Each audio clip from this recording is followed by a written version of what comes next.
देशी देवरानी। अरे सुबह सुबह क्या सोच रही है सुनरी? और क्या सोचूंगी, बस अपने सचिन के ब्याह के बारे में सोच रही हूँ। बेटा जब लंदन से आवेगा तो बढ़िया सी छोरी देख के छोरे का ब्याह कर दूंगी। माँ जी, सचिन के लिए छोरी देखने की क्या जरूरत है? हमारी छोटी बहन है ना, उसके साथ सचिन की शादी करवा देना। अरे तो रहने ही दे, तेरे जैसी एक बहू ले आई वही बहुत है, दूसरी भी तेरे जैसे आ गई तो बस हो जाएगा मेरा तो बेड़ा गर्क। इतनी अच्छी बहू मिल रही है ना, आपको तो कदर नहीं है। मिल जाती ना पड़ोसों की बहू जैसी तो अकल ठिकाने लग जाती। क्या बोले? कुछ नहीं, आपके आगे मैं कुछ बोल सकूं हूं क्या? अब सुनहरी देवी की तो अरमान है एक अच्छी लड़की ढूंढकर अपने छोटे बेटे सचिन की शादी करवाने के, लेकिन वहां सचिन लंदन में पहले ही अपनी गर्लफ्रेंड जूली से शादी कर चुका है। तो देखते हैं अब आगे क्या संग्राम होता है। सुबह सुबह घर में फोन की घंटी बजती है। सुनरी जल्दी आ, सचिन बेटे का फोन आया है। सचिन का फोन? लाओ तो फिर सबसे पहले मने ही तो। सुनहरी फोन उठाती है। हेलो सचिन बेटा, कैसा है मेरा लाल? कब आ रहा है तू घर? बस परसों तक आ जाऊंगा माँ, और तेरे लिए एक सरप्राइज लेकर आ रहा हूँ। तू देखेगी ना तो खुश हो जाएगी। अब सुनहरी देवी तो इस आस में बैठी कि उसका बेटा न जाने उसके लिए क्या सरप्राइज लेकर आएगा। तभी 2 दिन बाद सुबह सुबह घर की डोरबेल बजी। सचिन बेटा आ गया लगता है। सुनहरी देवी जाकर दरवाजा खोलती है। अरे मेरा बेटा कब से इंतजार कर रही थी तेरा। आजा बेटा अंदर आजा, तेरे लिए सारा तेरी पसंद का खाना बनाया है और तेरे लिए नूनी घी भी निकाल के रखा है। हाँ माँ, लेकिन मेरे साथ अभी तुम्हें किसी और का भी स्वागत करना है। किसी और का स्वागत करना है? किसका बेटा है? कोई और तो है भी नहीं यहाँ पर। अरे जूली कहाँ चली गई? जूली, जूली। और सचिन, मैं यहाँ पर हूँ। मेरा पैर इस कीचड़ में गंदा हो गया। हे भगवान, ये कीचड़ नहीं गोबर है, गोबर। और तुम कहाँ गोबर के पास चली गई? माँ जरा एक बाल्टी में पानी तो लेकर आना। सुनहरी देवी एक बाल्टी में पानी लेकर आती है और सचिन जूली के पैर पर लगे गोबर को पानी से साफ करता है। अब हम अंदर आ सकते हैं क्या माँ? अंदर तो तू आ जाइए, लेकिन तू यो बता, ये छोरी है कौन? तूने तो फोन पर भी इसके बारे में कुछ ना बताया। अरे माँ, यही तो है वो सरप्राइज जिसके बारे में मैंने तुम्हें बताया था। मैंने शादी कर ली है, जूली मेरी धर्मपत्नी है। हैं? ये बात सुनकर सुनहरी देवी बेहोश हो जाती है। सब उसके चेहरे पर पानी छिड़क कर उसे उठाते हैं, लेकिन अब बहू घर पर आ गई थी तो उसका स्वागत तो करना ही था। तो बहू के लिए चावलों का कलश द्वार पर रखा जाता है। एक तो बिना बताए शादी कर ली, ऊपर से वो भी विदेशन से। अच्छा है कि तेरे पिताजी घर पर ना है, वरना तुझे घर में घुसने भी ना देते। अब खड़ी खड़ी मेरा मुंह क्या देख रही है? कलश पर पैर मारो और अंदर आ जा। ओके ससुमाम जी। जूली तो चावल के भरे कलश पर एक जोरदार किक मारती है और वो कलश सीधा बेचारे स्वर्गवासी दादाजी की फोटो पर जाकर लगता है और बेचारे स्वर्गवासी दादाजी भी बुरी तरह चकरा जाते हैं। हे भगवान, ग्रह प्रवेश कर रही है या ग्रह को तहस नहस कर रही है? ये कैसी बहू ले आया तू? बोल रही थी ना मेरी बहन से कर दो शादी, लेकिन जब तो मेरी बात मानी नहीं, अब ले आया ना घर में विदेशन। सही कह रही है बहू, इससे अच्छा तो तेरी बात ही मान लेती। अब क्या बाहर ही खड़े रहोगे? आ जाओ अंदर। सचिन जूली को लेकर कमरे में चला जाता है। थोड़ी देर बाद जब उसके पिताजी घर आते हैं तो उन्हें भी सब कुछ पता चलता है। मैंने तो कभी सपने में भी ना सोची थी कि मेरा बेटा एक विदेशन ब्याह कर ले आएगा। पहले अंग्रेज हमारे देश को लूट कर चले गए और ये वहीं की अंग्रेज को हमारे घर की बहू बना लाया। पड़ोसियों को पता चलेगा तो सब क्या बोलेंगे? पड़ोसियों को पता चलेगा नहीं पिताजी, पड़ोसियों को पता चल गया। देखो जरा दरवाजे पर पड़ोसनों की कैसी भीड़ लगी हुई है। हे भगवान, इनका तो नेटवर्क पता नहीं कितना तेज है। थोड़ी देर पहले बेटा बहू घर आया और इनको पता भी लग गया। सारी पड़ोसन घर के अंदर आती हैं। तू तो बड़ी छुपी रुस्तम निकली सुनहरी, हमें तुझसे ये उम्मीद ना थी। हमने तो सोचा था सचिन बेटे की शादी में तू सबको बुलाएगी, लेकिन तूने तो छुप छुपा के उसकी शादी कर दी और किसी को बताया भी ना। और नहीं तो क्या, चलो अब शादी कर दी तो कर दी, लेकिन बहू की मुंह दिखाई तो करवा दे। हम भी तो देखे तेरी छुट्टी बहू कैसी है, बड़ी बहू जितनी सुंदर है भी कि नहीं। अब जब सारी पड़ोसने घर पर आ ही गई थी तो बहू की मुंह दिखाई करवानी तो बनती थी। गीता जूली के पास उसके कमरे में गई। सुनो जूली, बाहर सारी पड़ोसन आई है तुम्हारी मुंह दिखाई करने के लिए, तो अच्छे से तैयार होकर बाहर आ जाओ और ये जींस पहनकर बाहर मत आना। मैं तुम्हें साड़ी देती हूँ, वो पहन लो। बड़ी सिस्टर इन लॉ जी, मुझे साड़ी पहनना नहीं आता, आप मेरी हेल्प कर दो प्लीज़। अच्छा अच्छा ठीक है। गीता जूली को साड़ी पहनाकर अच्छी तरह तैयार करती है। हाँ, अब लग रही है तो एकदम संस्कारी भारतीय नारी। चलो और बाहर जाकर सबको राम राम करो। ओके बड़ी सिस्टर इन लॉ जी। जूली गीता के साथ बाहर जाती है तो वो सारी पड़ोसनों को देखकर सबको राम राम तो करती है, लेकिन ज़रा अलग स्टाइल में। वो एक पड़ोसन के पास जाती है और अपने फॉरेन स्टाइल की तरह उन्हें किस करते हुए राम राम बोलने लगती है। राम राम आंटी जी, राम राम। ए राम राम तो ठीक है, पर तू ये क्या कर रही है? किसी चीज़ की शर्म है कि नहीं तेरे अंदर? शर्म? लेकिन मुझे क्यों शर्म आएगी? मैंने क्या गलत किया? राम राम बोलना अच्छी बात है ना? अरे तो हाथ जोड़कर राम राम बोलना, ये चुम्मा चाटी क्यों कर रही है? चुम्मा चाटी? What do you mean, aunty ji? हे भगवान, ये तो सबके सामने बेइज्जती करवाने पर तुली हुई है। गीता बेटा तू जूली बहू को अंदर ले जा, बस हो गई मुँह दिखाए। ना ना ना, अब समझ में आया कि तूने अपनी बेटी की शादी में हमें बुलाया क्यों नहीं। छोरा विदेश से विदेशन ब्याह के लिए आया तो किस मुंह से बुलाती। वैसे तो धर्मवीर भाई साहब अंग्रेजों की इतनी बुराई कर रहे हैं और खुद की बहू अंग्रेजन। जब निर्मला की छोरी ने अंग्रेजन से ब्याह कर लिया था तब तो धर्मवीर भाई साहब गुस्से में उसके ब्याह में भी ना गए थे। अब खुद का बेटा अंग्रेजन ब्याह के लिए आया तो क्या घर से बाहर निकाल दोगे? अरे ताई, आपने मुंह दिखाई करनी थी, आपने कर ली ना, तो क्यों इतनी टेंशन ले रही हो? अपने घर जाओ और आराम करो और हमारे घर की कहानी हमारे घर पर छोड़ दो। सुनहरी देवी की बड़ी बहू गीता सभी पड़ोसनों को वहां से चलता कर देती है। तभी अगले दिन, एक हफ्ते से जिम नहीं गई, बहुत अजीब सा लग रहा है। अगर एक्सरसाइज नहीं करूँगी तो मेरा वेट बहुत ज़्यादा गेन हो जाएगा। अभी सब सो रहे हैं तो मैं एक्सरसाइज कर लेती हूँ। जूली सुबह सुबह 5 बजे एक्सरसाइज करने लगती है, लेकिन कमरे में एक्सरसाइज करते हुए उसे घुटन होती है। यहाँ पर एक्सरसाइज करने में मज़ा नहीं आ रहा, बहुत ज़्यादा घुटन हो रही है। एक काम करती हूँ, ऊपर छत पर जाकर एक्सरसाइज करती हूँ। जूली अपना योगा मैट और जिम वेयर पहनकर छत पर एक्सरसाइज करने चली जाती है। और गांव में जब एक विदेशी बहू छत पर एक्सरसाइज करती है तो उसे देखकर लोग अपनी छतों पर भीड़ लगा लेते हैं। देख देख देख, बिल्कुल भी शर्म ना है इसकी बहू को तो, कैसे छत पर एक्सरसाइज कर रही है। और इन गांव वालों को देखो कैसे आंखें फाड़ फाड़ कर देख रहे उसे। जूली अपनी एक्सरसाइज कर रही थी तभी उसकी जिठानी और सास छत पर आती हैं। अरे ये सारे पड़ोसी हमारी छत की तरफ क्यों देख रहे हैं? हेलो दीदी, गुड मॉर्निंग। ससु मॉम जी, आपको भी गुड मॉर्निंग।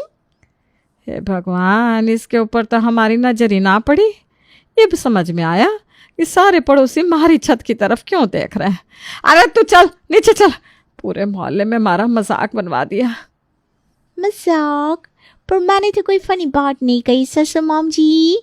हे भगवान, कहाँ से ये एंटिक पीस उठा लाया हमारा छोरा। तो नीचे चल।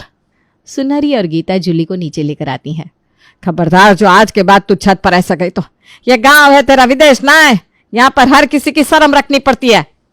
लेकिन ससु मॉम जी, मैंने क्या गलत किया? हे भगवान, इसे हमारी नजरों के सामने से ले जा गीता, ये तो मेरा बीपी हाई कर देगी। BP high? अगर आपका बीपी हाई हो गया है तो भी डोंट वरी मम्मी जी, मेरे पास हाई बीपी का गोली है। अरे तुम चलो यहाँ से, वरना घर में सबका बीपी हाई हो जाएगा। चलो मेरे साथ और अपनी पहली रसोई की रस्म की तैयारी करो। आज सबके लिए तुम्हें खाना बनाना था। अब वो लोग तो रहने वाले थे गांव के और गांव में खाना भी बनाते थे चूल्हे पर, लेकिन जिस लड़की ने अपनी जिंदगी में पहले कभी चूल्हा ही ना देखा हो उसके लिए चूल्हे पर खाना बनाना कितना मुश्किल होगा, ये तो आप सोच ही सकते हैं। देखो, घर में सबको गोभी के पराठे बहुत पसंद है, तो तुम सबके लिए वो बना लो। गोभी के पराठे? मुझे बनाना नहीं आता बड़ी सिस्टर इन लॉ जी। सबके लिए सैंडविच बनाऊंगी तो चलेगा क्या? अरे यहाँ पर ये सब कोई नहीं खाता और पापा जी को तो ये ब्रेड वगैरह बिल्कुल पसंद नहीं। तुम अंग्रेजों से जुड़ी कोई चीज उन्हें पसंद नहीं है, वो पहले ही तुम्हें लेकर खुश नहीं है। और अगर खाना भी ऐसा बना दिया ना तो और नाराज हो जाएंगे, तो कम से कम उनके लिए खाना ऐसा बनाओ जो उन्हें पसंद हो। ठीक है दीदी, मैं कोशिश करती हूँ, लेकिन आप मुझे बता दीजिए कि गोभी का पराठा कैसे बनाना है। अच्छा ठीक है। अब गीता जूली को गोभी के पराठे बनाने की रेसिपी बता देती है और घर के बाकी कामों में लग जाती है। जूली चूल्हे के सामने बैठकर पराठे बनाने की तैयारी में लग जाती है। दीदी ने चूल्हे में आग तो जला दिया, लेकिन इसमें फ्लेम को स्लो एंड फास्ट करने का ऑप्शन तो है नहीं। ये चूल्हा बहुत ज़्यादा तेज चल रहा है, ऐसे तो पराठे जल जाएगा। इधर बेचारी जूली चूल्हे पर पराठे बनाने में परेशान हो रही थी और उधर उसके ससुर जी बार बार नाश्ते के लिए आवाज़ लगा रहे थे। अरे कितनी देर हो गई, गोभी के पराठे बना रहे हैं या क्या बन रहा है जो इतनी देर लग रही है? पापा जी वो आज जूली पराठे बना रही है ना, तो थोड़ा टाइम लग रहा है। गीता बहू, तुझे पता है ना वो विदेशी है और मैं किसी विदेशी बहू के हाथ के पराठे नहीं खाऊंगा। सचिन को क्या लगता है, उसने अपनी मर्जी से जो कर लिया मैं उसे माफ कर दूंगा? धर्मवीर ये बात कहता है तभी जूली उनके लिए पराठे लेकर आती है। I'm so sorry ससुर मॉम जी, सॉरी पापा जी, मैंने पहली बार गोभी का पराठे बनाया, वो भी चूल्हे पर, तो ज़्यादा टाइम लग गया। गीता बहू, जाकर मेरे लिए दोबारा पराठे बनाओ, मैं ये नहीं खाऊंगा। लेकिन क्या पापा जी, मैं जानती हूँ आप हमसे गुस्सा हो, लेकिन गुस्से को खाने पर मत उतारो। अब गुस्सा है तो हमें डांट लीजिए, लेकिन प्लीज़ ये पराठे मैंने स्पेशल आपके लिए बनाया है, प्लीज़ खा लीजिए। अब जूली इतने आदर और प्रेम से अपने ससुर जी को पराठा खाने के लिए देती है तो वो भी उसे खा लेते हैं। पराठा कैसे बना पापा जी? अच्छा तो नहीं बना है, लेकिन अन्न का अपमान नहीं करना चाहिए इसलिए खा रहा हूँ। अभी गीता बहू से खाना बनाना सीखने की बहुत ज़रूरत है तुम्हें। जी पापा जी।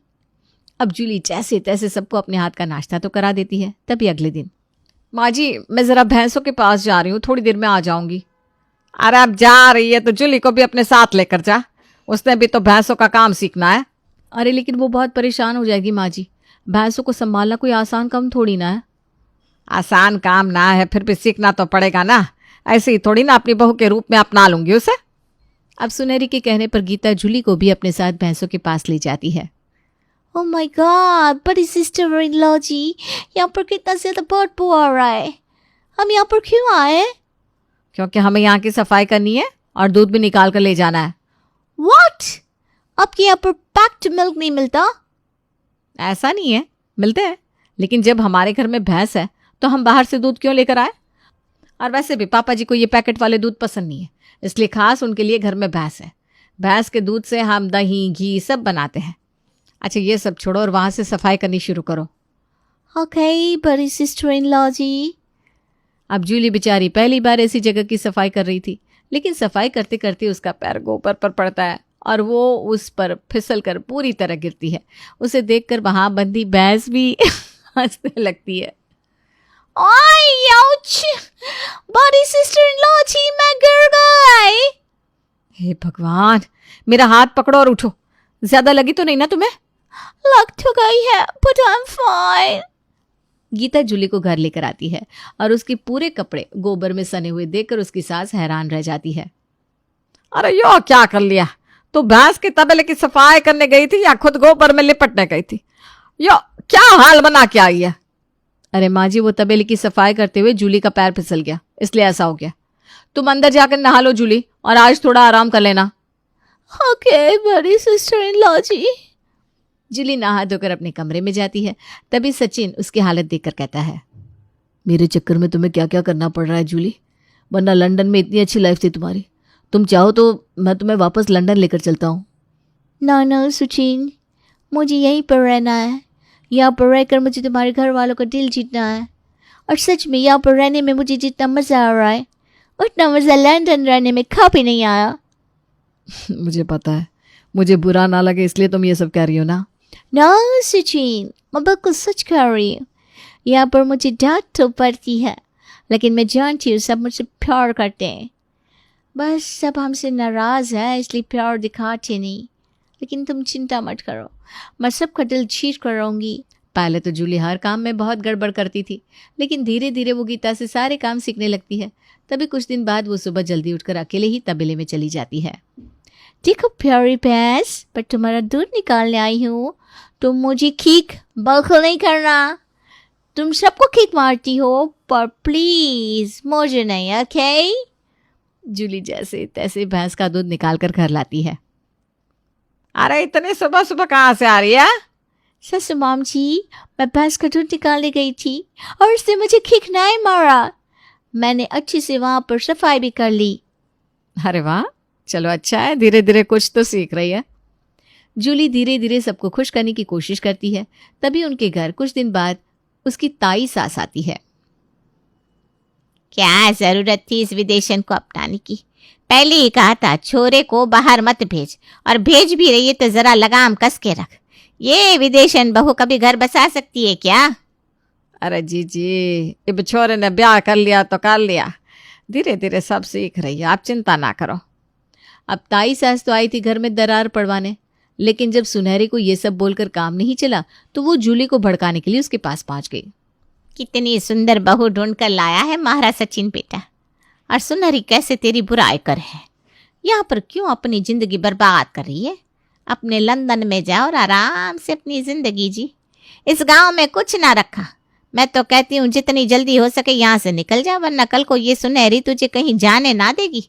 मैं ना चाहती कि आगे जाके तेरे को कोई पछतावा हो। नहीं नहीं ताई सासू मॉम जी, मुझे किसी चीज़ का कोई पछतावा नहीं होगा, क्योंकि मैं अपनी मर्जी से यहाँ पर आई हूँ। और सचिन की फैमिली मेरे लिए भी मेरी फैमिली है, और सचिन के मम्मी पापा मेरे लिए भी मेरे मम्मी पापा है। मुझे लंदन में जितना रहना था मैंने रह लिया, अब तो पूरी लाइफ गांव में बितानी है। और सच बताऊं तो मॉम जी, पापा जी और सबके साथ इतना लगाव हो गया है, अब कहीं जाने का मन नहीं करता। उनके लिए छोटी छोटी चीज़ें करने में मेरे को बहुत बड़ी बड़ी खुशी मिलती है। हाँ, तो बिल्कुल ठीक कह रही है बहू। जी, जब से हमारी जूली बहू घर में आई है ना, तब से घर में रौनक लग गई है। लेकिन ऐसा लग रहा है कि कोई जानबूझकर घर में नजर लगाने की कोशिश कर रहा है। नजर? अरे तू यहाँ पर कब आई सुनहरी? बस अभी आई जीजी। अच्छा चलो मैं चलती हूँ, कभी बाद में आऊंगी। हाँ, कल्याणी समझ गई थी कि सुनहरी ने उसकी सारी बातें सुन ली है, इसलिए वो तुरंत ही वहां से 9-2-11 हो जाती है। लेकिन आज जब सुनहरी को अपनी विदेशन बहू के मन के अंदर की बात पता चलती है तो वो प्यार से उसके सर पर हाथ रखती है, और जूली के भोलेपन के कारण विदेशियों से नफरत करने वाले उस परिवार में वो लड़की उनकी लाडली विदेशी बहू बन जाती है।